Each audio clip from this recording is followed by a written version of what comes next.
So I'm going to start with my D&E with my modeling, but before I start I want to apologize. My house is a little messy. My 4-year-old's been running a little rampant while I've been getting the homework done. So I just wanted to get that out of the way before we start. I promise it doesn't always look like this. Okay. The strategy I chose to implement is visual schedules for children with autism spectrum disorder. They benefit from this because where they have difficulties with verbal and written language, they excel with visuals and things of that nature. So this is an example of a visual schedule that I really like. Oh, okay, I can turn it around.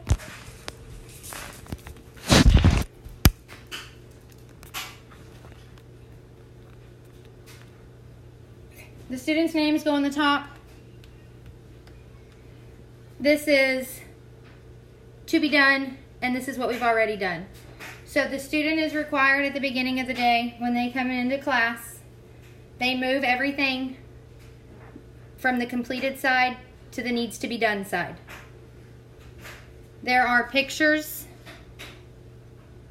included. Words are included. But as you can see, the schedules are different. In this case, snack time and break time are indicated with words.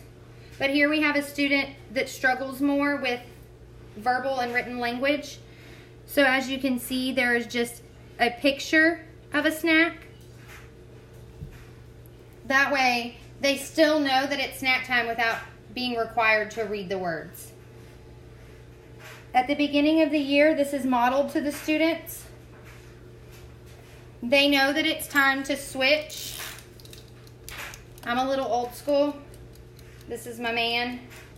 I really like him. So we would begin working. They would all, before we begin working, they all take their first tag to let them know what their rotations are in the first zone.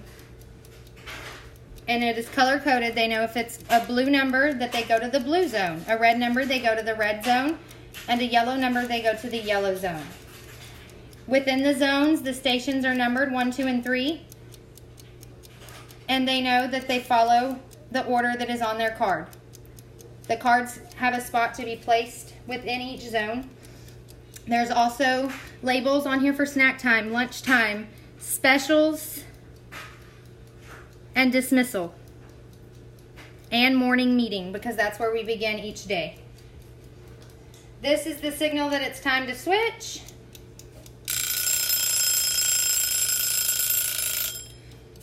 Once they get in the habit of using the schedule, I will no longer have to say, okay guys, that's the timer, what do we do? Because this helps foster their independence. They know that when that timer rings, I go to the second place on my card. Or if I'm at the end, I place my card back on my schedule and I pull off what I'm doing next. It creates this independence in them because they no longer require their hand to be held and walk to each activity. They don't require the constant, hey, it's time to move. All right, guys, it's lunchtime. The only cues I like to use with this kind of schedule, once we get in the habit of it, if they're asking me, where do I go? What am I doing? I like to remind them, let's go check your schedule and see what we're supposed to be doing next. And that, again, gives them their own self-advocacy, because they no longer are dependent on the teacher or an aide or another staff member telling them, okay, now it's time for us to switch to our next activity. Let's go. Okay, and then after that, we're going to go have snack. And then after snack, we're going to go back to our zones. They can come look at when they question you, what are we doing today? You just remind them, well, if you want to know what's expected of you today, please check your schedule. They find their name, and they can look, and they can say, oh, I know that I'm doing morning meeting, and then I'm going to my first set of zones, then I'm having a snack, then I'm finishing my zones, then I'm going to the motor lab, the gym, and then I'm going to eat, then it's story time, and so on. And with this visual schedule, again, the teacher is not having to hold anybody's hands and remind them. They have that self-advocacy and independence where they can come and they can see for themselves what is expected of them. And that can translate later on to college schedule. Because when you get to college, you won't have someone there telling you, okay, your first class starts at 8:45, then you got to get to your next class by 10:30.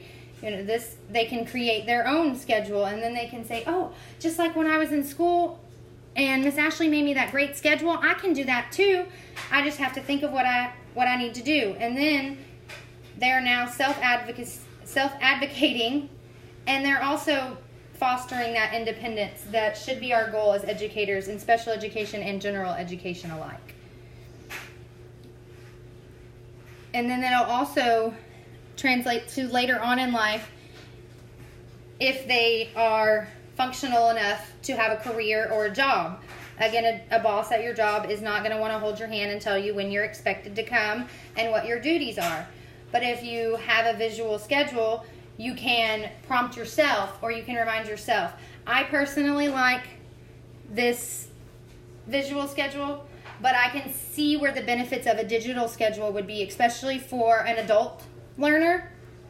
They would be able to set reminders in their phone, or have a planner in their phone with reminders, or a calendar in their phone with reminders, so that they are not depending on another person to tell them when it's time to go to the doctor or when it's time to get up and go to work. They have these alarms and these notifications on their own personal device that's mobile. This is a lot easier to carry around and check your schedule and see, where am I going next? Okay, I'm done with this, I've done that. You can check it off, and you have like an adult would use a to-do list. This works better for the classroom, in my opinion, because technology can be distracting, especially for students in special education. Thank you.